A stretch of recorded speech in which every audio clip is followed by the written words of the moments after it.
მან დრაზე იყო საუბარი. რადგან ეგეთი ცოტა რთულია, თან რო უსმენ უფრო რთულია, რო კითხულობ უფრო სიტყვებს ხო უყურებ უფრო ადვილი. ესე იგი, რაზეა ლაპარაკი, რომ ეს მარხვის ჟამი არისო შრომის და მოღვაწების ჟამი. და თითოეულმა ადამიანმა უნდა იშრომოს, უნდა თესოს ლოცა, მარხვა, ფსალმუნება, ცრემლი, მუხლმოდრეკა და მოციქული პავლეს სიტყვები იყო მოყვანილი, რომ რომელმას თესოს რიდობით, რიდობითსა მოიმკოსო, რომელმას თესოს კურთხევით, კურთხევითსა მოიმკოს. ვინც გულმოდგინედ დათესავს, ის ბევრს მოიმკის. ეგრე არ არის?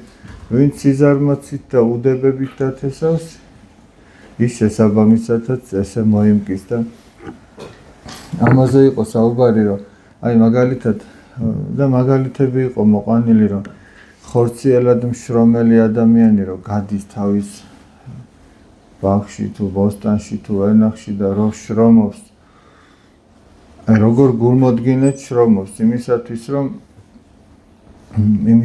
რომ ხორციელი რაღაც მოირეწოს, ხო, რაღაცა მიიღოს ჭირნახული და ჩვენ ხორციელს კი არა სულიერს ვეძებთო, მარადიულს ვეძებთო და მათ შრომასთან შედარებით ჩვენი შრომა რატო უნდა იყოსო უფრო მეტად კნინი და რატო უნდა აკლდეს ჩვენს შრომას გულმოდგინება და მათსაც არ აკლია გულმოდგინება. ის დროებითია, მიწიერია და ეს კიდე მარადიულია. ზოგიერთიო დაუშვათ თუ იტყვისო, რომ მე უძლური ვარო და არ შემიძლიაო მარხვა და ეს მოხლმოდრეკა და სხვა ამგვარი ფიზიკური მოღვაწეობა. ეუბნება, რომ შეიძლება შენ ეს არ შეგიძლიაო, მაგრამ და ჩამოთვლია სულიერი სათნოებები, სიწმინდე, სიმშვიდე და ასე შემდეგ.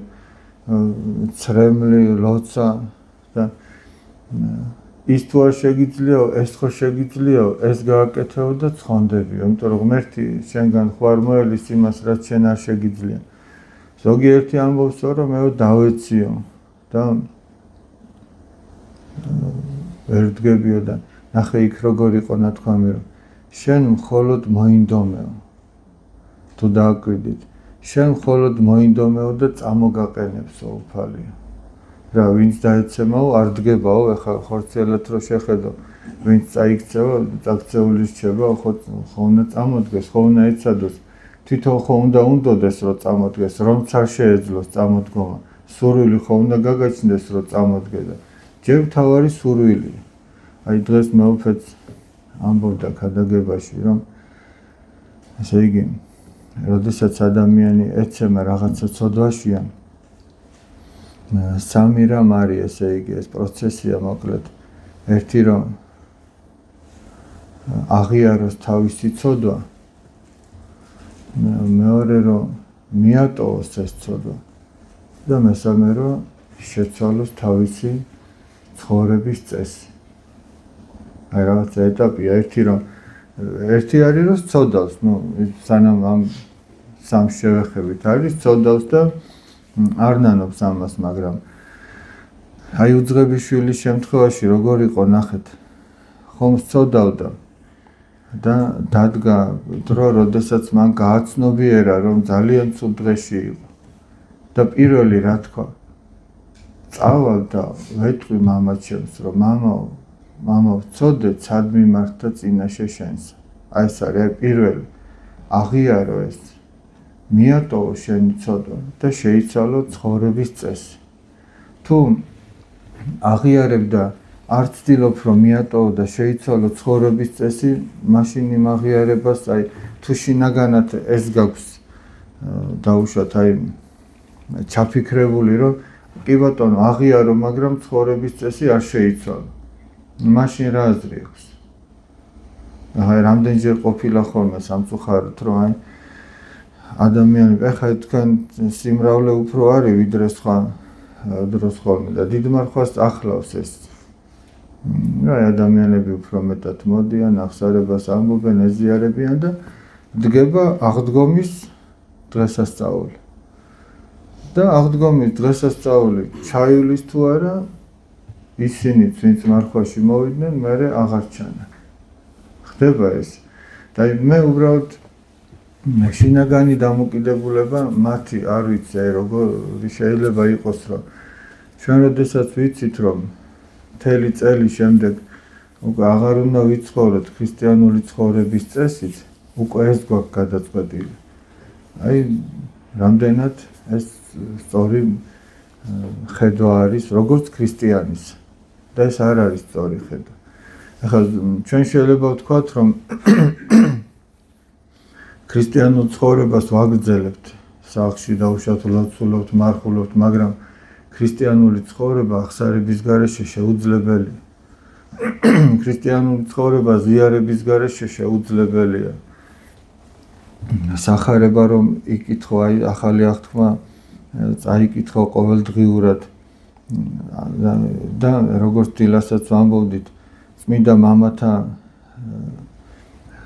განმარტებების თვალით შეხედო ამას ისე კი არა შენ რომ ასე გგონია და ისე გგონია ჩვენ შეიძლება 1000 რამე გვეგონოს ესე იგი და არასწორი გზით წავიდეთ მაგრამ წმინდა მამათა ნაწერები რომელიც ეკლესიამ შეიწყნარა და ეკლესიამ დაგვიდო როგორც სახელმძღვანელო ახალი აღთქმის განმარტების დროს და აი მიმართულებები მოგვცა ამითი იმის მიხედვით უნდა იქნას ჩვენს მიერ წმინდა წერილი წაკითხული თორემ შეიძლება არასწორი გზით წახვიდეთ და რაღაცა უფრო სული დაიზიანო ამით და ამის გარეშე შეუძლებელია ქრისტიანული ცხოვრება რა თქმა უნდა ის პირადი კანონი პირადი ლოცა რასაც ადამიანის სახლში აღასრულებს ეს ძალიან მნიშვნელოვანია მაგრამ ეს არ არის საკმარისი არც მხოლოდ ის არის საკმარისი რომ ადამიანმა წირვა ლოცვაზე იაროს და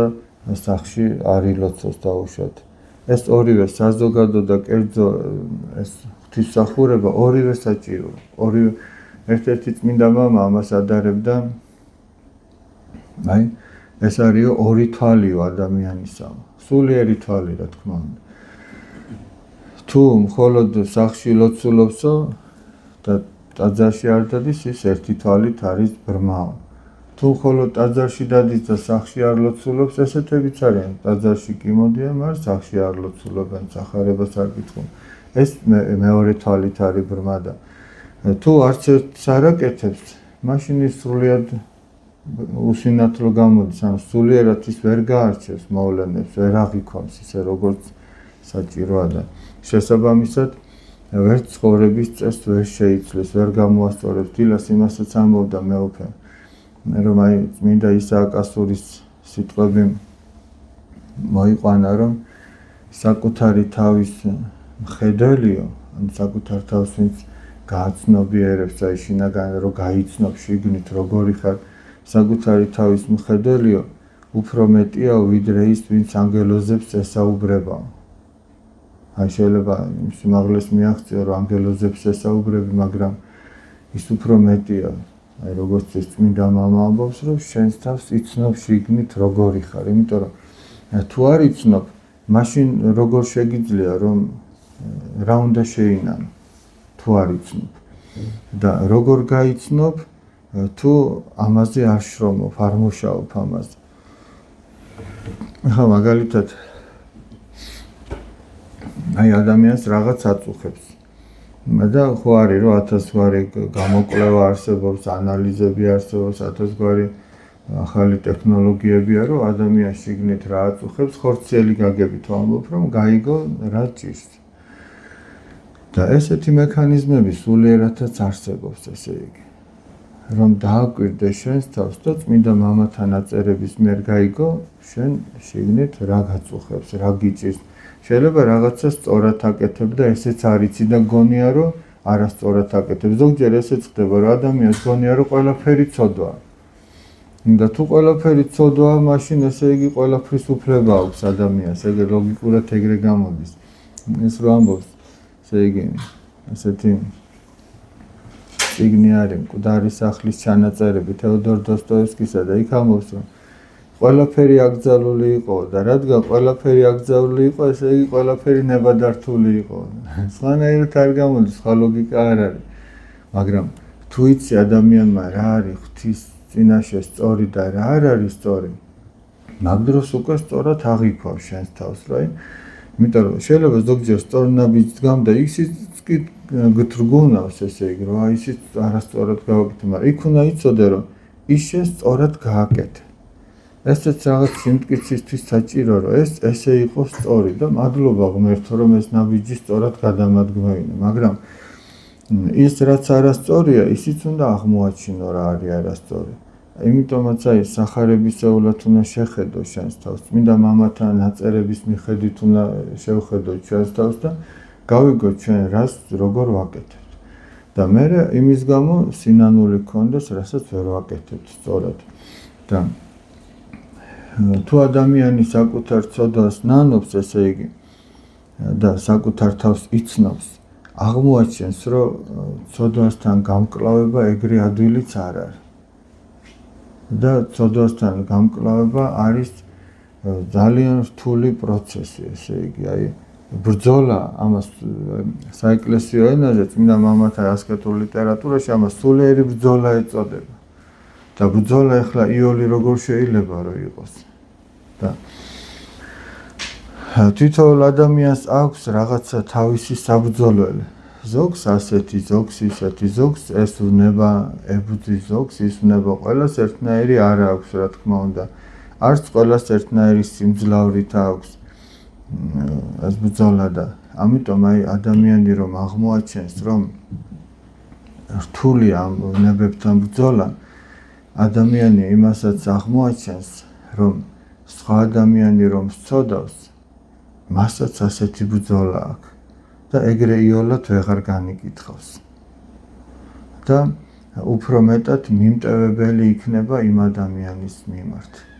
იმიტომაც არის აი მეუსმენდი მეუფე დანიელის გადაგება იყო მიტევების კვირასთან დაკავშირებით და რას ამბობდა, რომ აი რატო არ ეპატიება ადამიანს, ახლა მე კარგად არ მახსოვს, მაგრამ შინაარსს ვამბობ, რატო არ ეპატიება ადამიანს, აი ხო არის იქ რომ მიუტევეთ, რომ მოგეტევოთ.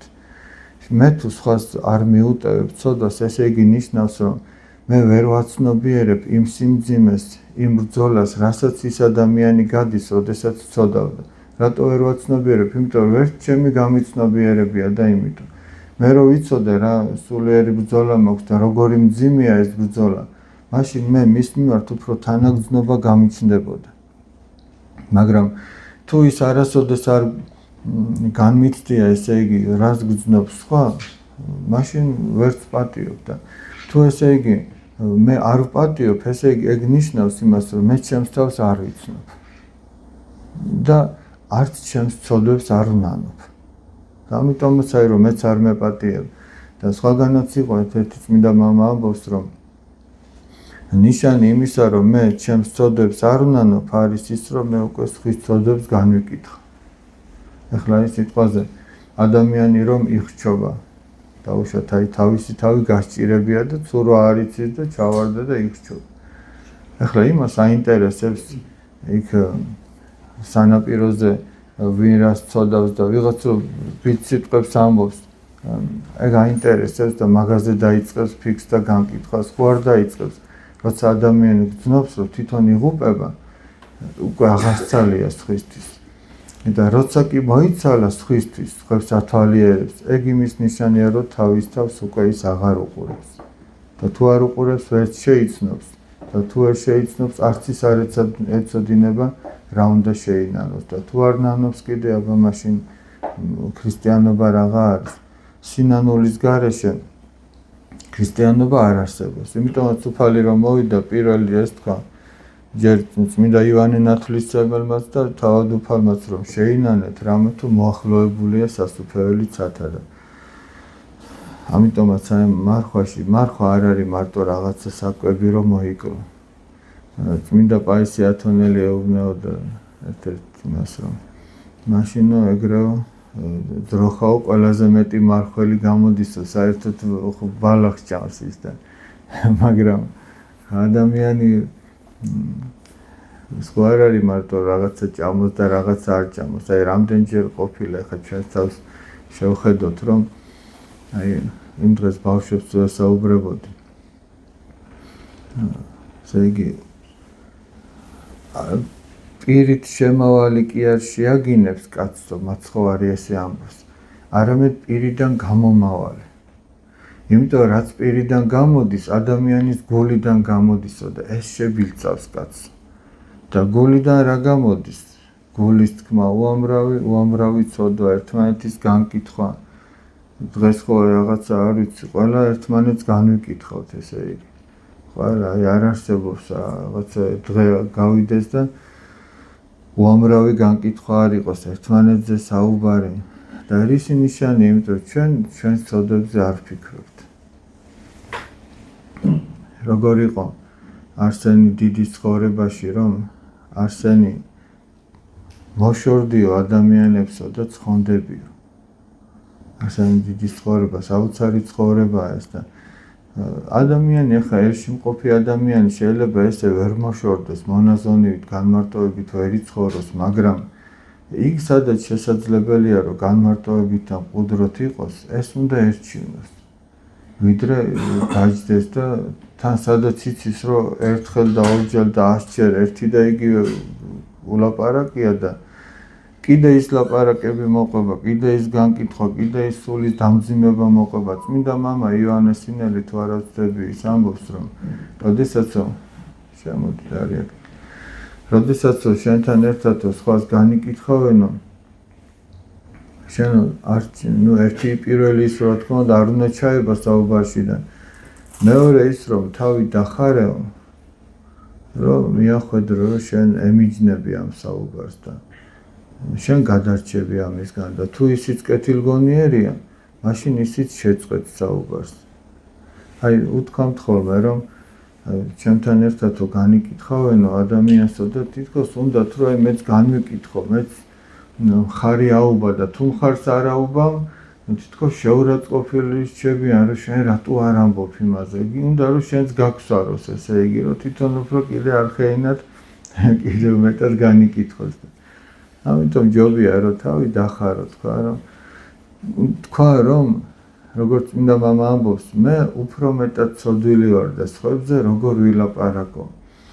მაგრამ ეს რო თქვა, ესე იგი ადამიანთან რომელსაც საერთოდ ქრისტეს შესახებ არაფერი გაუგია, შეიძლება სასაცილოდ არ იყოს. ამიტომ ახლა მორწმუნე ფიქრობს, ეს რო თქვა, მე აქეთ გამოვალ, ესე იგი დასაცინი და ხო, მაგრამ ვისი დასაცინი?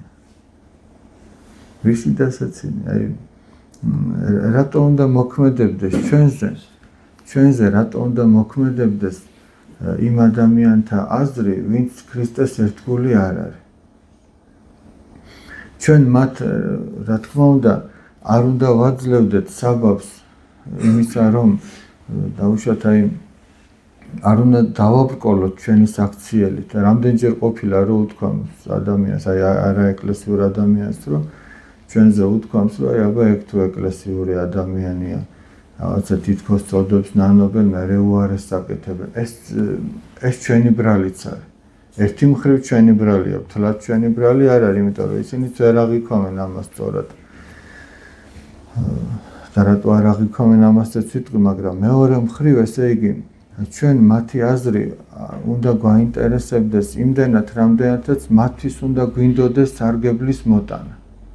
რომ ისინი არ დაბრკოლდნენ, თორემ ჩვენ თუ ვცდილობთ, რომ სახარებისეული მცნებებით ვიცხოვროთ და სხვა არ ცდილობს, მე მისი აზრი არ უნდა მაინტერესებდეს იმდენად, რომ ჩემს ცხოვრებაში გავითვალისწინო და მათ ჭკუაზე უფრო ვიარო, ვიდრე სახარების მცნებებით. იმიტომ რომ ამაზე ამბობს მოციქული პავლე, რომ თუ ადამიანებს სათნო ვეყოფიო, ქრისტეს მონა აღარ ვარო. თუ მე ჩემი ცხოვრების წესს რაღაცით შევცვლი იმის გამო, რომ ურწმუნო ადამიანს ვარ სიამოვნო, მაშინ შენ ქრისტეს ღალატობ ამით. ეგ არის, აბა სხვა რა ქვია, მაშინ ქრისტეს მონა აღარ ახარ.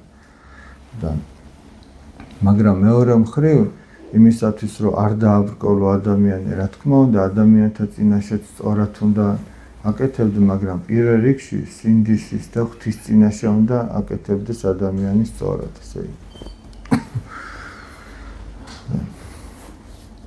ესე იგი, ზოგჯერ არის ხოლმე ესეთი შემთხვევა, რომ ჩვენ აი რაზეც ვამბობდი, განგვიკითხავენ და ამბობენ რომ აი აღსარებას ამბობენ მე ისევ წოდავენ აბა ეგ ისეთი წოდვილია რა უნდა ტაძარში და აბა ტაძარი რისთვის არის ტაძარი არის სწორედ მაგისთვის ღმერთთან შეხვედრის ადგილია რომ ღმერთმა ადამიანი უნდა განკურნოს წოდვილი ადამიანების რიგებიდან ივსება წმინდანთა რიგები ადამიანი წოდვილია შეინანებს თავის წოდვას და ღმერთი მას თავისი მადლით განწმენს და მაგრამ აქ ვეუბნები ხოლმე და უხსნი ასეთ დროს ადამიანებს ვისთანაც შეხება მაქვს ხოლმე რომ კი ბატონო ერთი მხრივ ეგრეა მაგრამ მეორე მხრივ мотиваციას აქვს ძალიან დიდი მნიშვნელობა დაუშვათ მე რაღაცას ვწოდავ და ვნანობ ამას მაგრამ რომ ვნანობ რომ ვამბობ აღსარებას გადაწყვეტილი მაქვს რომ გამოვალ ტაძრიდან ისევ შევწოდო თუ ეგრე აკეთებს მეთქი ადამიანი ეგ რა თქმა უნდა ცუდია ქრისტიანული თვალსაზრისითაც ცუდია გარეშე პირმა რო არ თქვას ეგ ხო ჩვენ ვიცით რომ ცუდია მაგრამ მეორე მხრივ დაუშვათ ეს სიტყვას ვამბობ მოდი ავიღოთ რაიმე ცოდვა აი მოდი ნაყროვანების ცოდვა ავიღოთ რომ მაძლისად ჭამა უყარს ადამიანს და რაღაც სულ გემრიელი და დაუშვათ ნანობს ამას მაგრამ გამოვიდა და ისევ ფიქრობს რომ მოდი დავალ და ისევ გავაგრძელებ დაუშვათ მეორე ადამიანი ესეც ნანობს ამას ოღონდ გადაწყვეტილი აქვს რომ აღარ გააგრძელოს ეგრე თავი შეიკავოს თავშეკავებით იყოს მაგრამ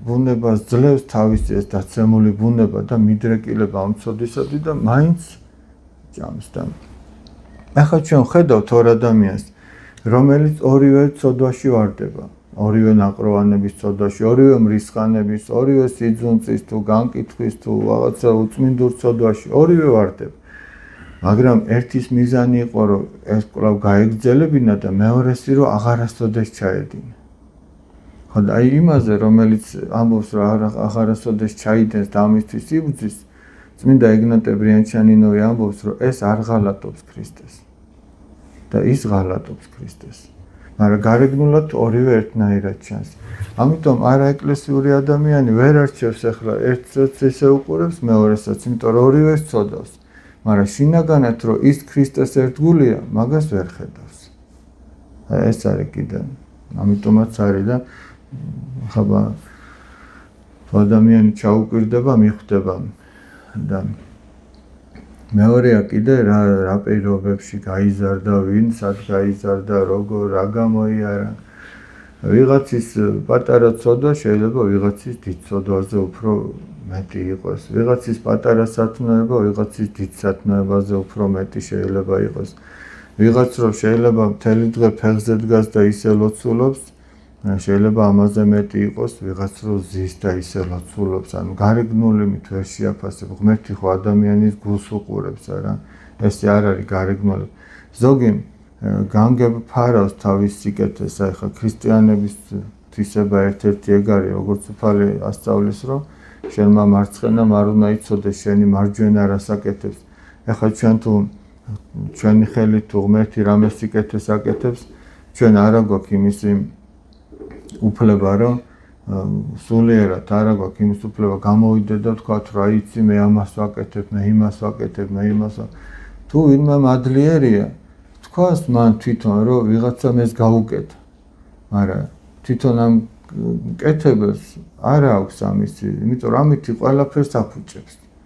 ყველაფერს აფუჭებს იმიტომ რომ რა აბა რისთვის უნდა თქვა თუ ღვთის სათნოდ გინდა აკეთო ღმერთი მაგ დაფარულსაც ხედავს და თუ ადამიანებისთვის გინდა დასანახად გააკეთო მაშინ უკვე მორწმუნეობა აღარ არის წმენა არ აჩანს ამაში იმიტომაც არის რომ ქრისტიანების ნაკეთები ბევრი სიკეთე არ ჩანს მაგრამ თავის დროზე ღვთის წინაშე არაფერი არ დაიფარება არც სიკეთე არ დაიფარება არც ბოროტება და არ არის დაფარული რომელი არა განცხადდეს როგორც უფალი ამბობს და იმიტომაც არის რომ ესე იგი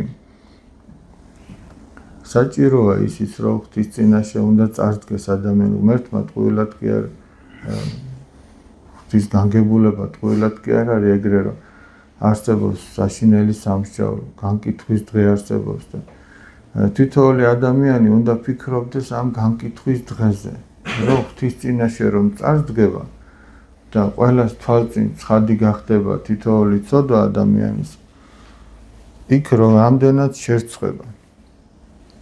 ამისთვის რა უნდა გააკეთოს? ამისთვის უნდა გააკეთოს, რომ არ შესწოდოს, ეცადოს, რომ არ შესწოდოს და თუ შესწოდა, ის შეინანოს. ხო მარტივია. ხო არ არის რთული. ზოგჯერ ჩვენ ძალიან ვართულებთ, ესე იგი. არ არის რთული. ღმერთი, ესე იგი, ღმერთმა ადამიანი მარტივად შექმნა, უბრალოდ შექმნა. და ოღონდ შექმნა სამყაროს გვირგვინად. ყველაზე ძვირფასი არის ადამიანი ამ სამყაროში. ერთი ადამიანის სული ყველაზე ძვირფასია მთელ აღებულ ამ სიმდიდრეებზე და ყველაფერზე.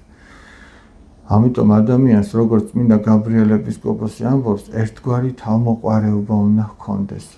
რა თავმოყარეობაზე ამბობს? მე ადამიანს სამყაროს გვირგვინს, აი ეს საქციელი შემეფერება, აი რაღაცის გაკეთებას აპირებს. უნდა დაფიქრდეს, მე როგორც სამყაროს გვირგვინს, ღვთისგან ასე შექმნის, ღვთის ყატად და მსგავსად შექმნის. აი ეს კონკრეტული საქციელი, რასაც ახლა ვაპირებ, თუ შემეფერება მე ასეც ადამიანს, მაშინ კი ბატონო უნდა გააკეთო. და თუ არ შეგეფერება, არ უნდა გააკეთო. თუ არ შეგეფერება და მაინც მოგიხდა იმის გაკეთება, ხოლმე ხდებოდა, რომ ეს არ იყო შენი შესაფერის. ესე იგი, ეგ დაცემა და ის დაცემა უნდა შეინანოს ადამიანი. და მონანული ადამიანი, როგორც ესე იგი, ამბობს წმინდა მამა, უფრო მეტია ვიდრე ის, ვინც სასწაულებს აღასრულებს. და ადამიანს არ მოეთხოვება სასწაულების აღსრულება. ადამიანს მოეთხოვება, რომ შეინანოს. ადამიანს მოეთხოვება, რომ ესე იგი, სიკეთე აკეთოს. ადამიანს მოეთხოვება სიმშვიდე, ადამიანს მოეთხოვება მორჩილება ღვთისადმი. და რაც მოეთხოვება, ის შეუძლია კიდეც ღვთის შემწეობით რო აკეთოს. და თუ არ აკეთებს, უნდა დაფიქრდეს, ესე იგი, აი წმინდა პაისი ათონელი როგორ ამბობს, რომ ადამიანები იტანჯებიან იმის გამო, რომ არ ნანობენ თავის ცოდვებს. იტანჯებიან, სამყარო იტანჯება იმის გამო, რომ არ ნანობს თავის ცოდვებს და ადამიანი, რომელიც ნანობს თავის ცოდვებს, მას ღმერთი ანუგეშებს.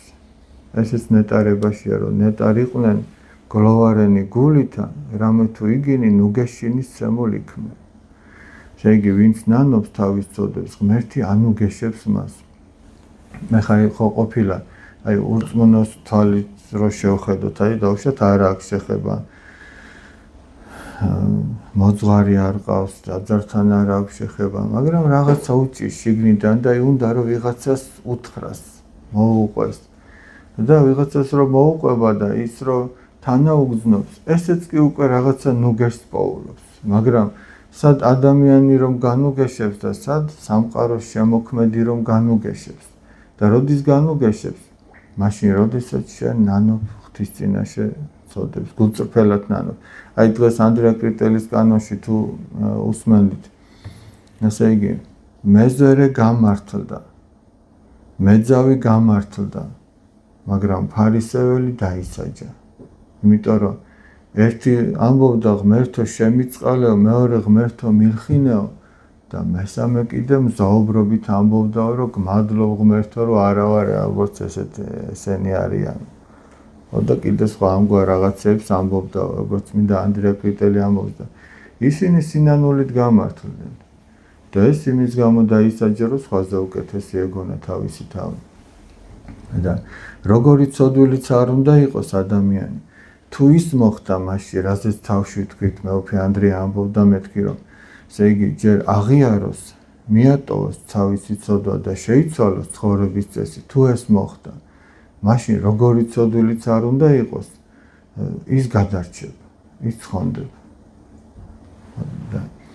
მაგრამ თუ ეს არ მოხდა, მაშინ ხა რამდენი შემთხვევა ყოფილა, რომ როგორი ცოდვილები არ ყოფილან და ისინი გადარჩენილან. ნინევიაში რომ გაგზავნა, ესე იგი იონა წინასწარმეტყველი ღმერთმა. იონა არ მიდიოდა ნინევიაში. და სხვა გზით წავიდა. ამიტომ ახლა თქვენ იცით ძველი აღთქმიდან იონას წიგნიდან რომ იონა ვეშაპმა გადაყლაპა და იქ ამოაგდო ახლოს სადაც უფალმა გაგზავნა და თვითონ არ მიდიოდა ესე იგი ჯერ გემზე იყო გემიდან გადააგდეს იმიტომ რომ აღმოაჩინეს რომ ამის ბრალი იყო გემი რომ იძირებოდა და მოკლედ ეს ძველი ისტორიაა და ნინევია იყო ქალაქი რომელიც უნდა განადგურებულიყო იმის გამო რომ ცოდავდნენ მაგრამ როდესაც ეს ნინევიელებმა გაიგეს მეფიდან დაწყებული პირუტყვამდე პირუტყვიც კი ამარხულეს წარმოიდგინეთ ახლა პირუტყვს რა თუნდა მარხვა მაგრამ რომ გაიგეს რომ თურმე ჩვენ ესეთი ბრალი გვედება და სინანულია საჭირო მეფიდან დაწყებული ყველა მარხულობდა და პირუტყვიც კი ამარხულესო ესე წერია ხო და მერთმა შეიწყალა ისინი ამ სინანულის გამო ხო და მერთი ყველა შეიწყალებს სინანულის გამო თუ ადამიანი ნანობს და თავარიასაა რომ მარხვა ესე გაატაროს ადამიანი პარასკევზე მინდა ვთქვა ესე იგი პარასკევს რო პირველ შეწირული იქნება ლიტურგია ლიტურგიის შემდეგ არის ხოლმე წანდილის კურთხევა კოლიოს კურთხევა ეს კურთხევა არ უკავშირდება ამ შემთხვევაში მიცვალებულების მოხსენიებას ეს კურთხევა უკავშირდება მეოთხე საუკუნეში მომხდარ მოვლენებს ესე იგი როდესაც დიდი მარხვა დაიწყო იყო იქ იმპერატორი იულიანე განდგომილი 361-363 წლებში თუ სწორად მახსოვს ეს იმპერატორი ამ დროს იყო და განდგომილი იმიტომ ეწოდება რომ თავის დროზე ისიც ქრისტიანი იყო მაგრამ განუდგა ქრისტეს და რომის აღზევებას ფიქრობდა იმაში რომ რომს დაუბრუნებდა კერძთაყვანისმცემლობას. ამიტომაც ცდილობდა რომ ებოროტა ქრისტიანებისთვის და დიდი მარხვა რომ დაიწყო, მან ფარულად, ხას უსვამ ფარულად გაგზავნა თავისი მსახურები და უთხრა რომ ბაზარში რაც იყიდებოდა, ყველაფრისთვის ნაკერპავის სისხლი ესხურებინათ. ნაკერპავი არის ესე იგი კერპისთვის შეწირული ცხოველის სისხლი.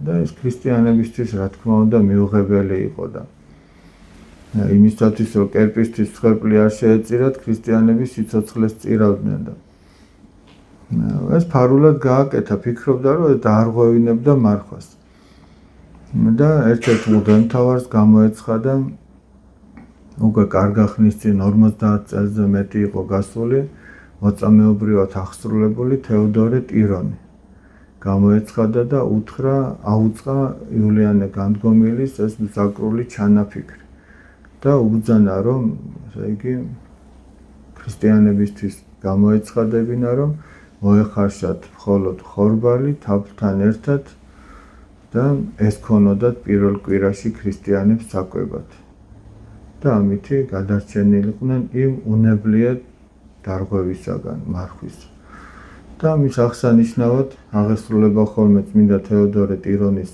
სამადლობელი პარაკლისი, სავედრებელი და იკურთხება ხოლმე წანდილი და პირველ შაბათსაც ესე იგი ეს სახელწოდება აქვს და ეს პარასკევი სწორედ ამისთვის არის რომ ეს მოვლენა აღინიშნება ესე იგი. ამიტომ აი მორწმუნეებს შეუძლიათ რომ ეს გააკეთონ, გამოიყენონ. და აქ რა არის ახლა ნათქვამი, ნახეთ, სულიერად თუ შევხედავთ. ადამიანის ზაკრული ჩანაფიქრი ერთია, მაგრამ ღმერთი თუ იმას არ დაუშვებს, ის არ მოხდება. ამიტომ ახლა ჩაიფიქრა იულიანე განდგომილმა იმპერატორია და რა არ შეეძლო ახლა ამხელა რომის იმპერატორია, მაგრამ მასზე უფრო დიდიც არსებობს. და მან გადაწყვიტა რომ ეს არ უნდა მოხდარიყო. და ღმერთმა არ დაუშვა ეს. როგორ იყო უფალი რომ პილატეს წინაშე იყო, პილატა ეუბნება, როდესაც ადანაშაულებდნენ და ქრისტე ხმას არ იღებდა, არ ეუბნებოდა, იმიტომ რომ აზრი არ ქონდა მასთან საუბარს, მაინც იცოდა რაც მოხდებოდა და როგორ მე არაფერს არ მეუბნევიო, აგანა არიციო რომ ხელმწიფება მაქვს შენი დაჟდისა და ხელმწიფება მაქვს შენი გათავისუფლებისაო. და უფალი ეუბნება, არავითარი ხელმწიფება არ გექნებოდაო ეს რომ ზეციდან არ ყოფილიყო დაშვებული.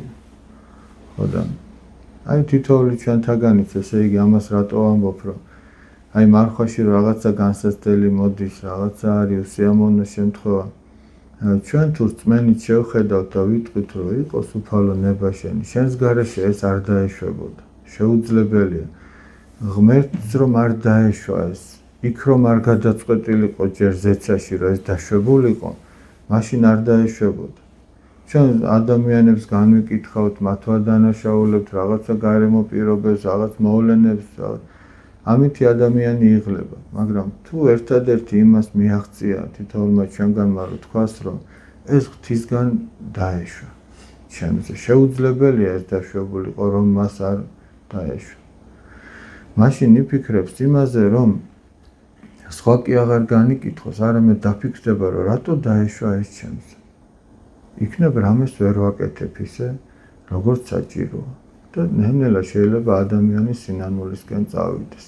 რაღაცა გამოიძიეს. გახსოვთ ის რო არის ქართული ფილმია რაღაცა ბოდიშით, მაგრამ თქვენ უნდა მოკვდეთოთ. რაღაც ეგეთი ფილმი.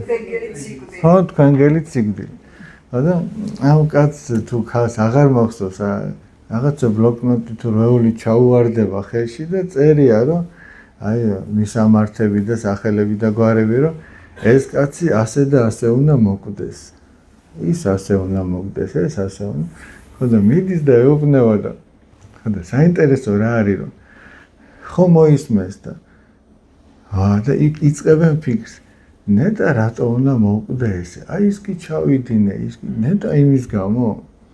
ფიქრობენ თავის ესე იგი ცუდ გაკეთებულ საქმეებს ამოქეკავენ გონებაში, რომ ნეტა რის გამო უნდა მოხდეს. ის რო ჩავიდინე, რაღაც აღბუნდა უნდათ მახსოვს, მაგრამ რაღაც ეგეთი ფილმი არის, რომ მაგებზე იწყებენ ფიქრს ადამიანი და რატო ვამბობ ახლა ამას? რაღაცა მოვიდა დაეშვა ჩვენზე. რატო ნეტა? რამე ხო არ არის? ან რამე ხო არა მაქვს ისეთი ჩადენილი, რომ რაღაცა ან რამე ხო არა დამრჩა აღსარებაში სათქმელი, ან რამე წინასწარ ხო არ მელოდება რამე ცოდვა, იმისგან ხო არ უნდა განმარიდოს უფალმა და ამიტომ დაეშვა. ამიტომ აი ღვთისგანგებულებას ვინ ჩაწდება, ვერავინ ვერ ჩაწდება, მაგრამ ჩვენ როგორც შვილი თუ მივენდობით მას როგორც მამას და ჩვენ გვეცოდნება რომ ის არაფერს არ დაუშვებს ჩვენზე, ისეც რაც ჩვენ სულს არ არგებს, მაშინ ჩვენ არავის არ განვიკითხავთ. არამედ მოთმინებით შევხვდებით ყველაფერს და აღმოვაჩენთ რომ იმ განსაცდელმაც სიკეთე მოიტანა საბოლოო ჯამში. თუმცა იმ განსაცდელის დროს, უშუალოდ იმ დროს ეს რთულია. ეხლა როდესაც დაუშვათ ოპერაციას უკეთებენ ადამიანს, არა, ის რთულია მისთვის იმ მომენტში, მაგრამ ის ხო შველის ამას. იმ მომენტში სასიამოვნო ვისთვის არის, არავისთვის არ არის. ის კი არა ბავშვობაში ნევს რო გიკეთებდნენ, ერთ ამბავში ვიყავით, მაგრამ ის ხო ჩვენთვის სასიკეთოდ იყო, მაგრამ ის პროცესი ხო არ ვარგოდა. ხო და დედა იმიტომ ხო არ გიკეთებს იმ ნევს რო შენ გავნოს, პირიქით რო უყარხარ და რო გამოგაკეთოს, მაგიტო გიკეთებს. ესე რომ აი ღმერთი შეგვეციოს, რომ სინანულით გაგვეტარებინოს ეს მარხვაც და თითოეული ცხოვრების თითოეული დღეც.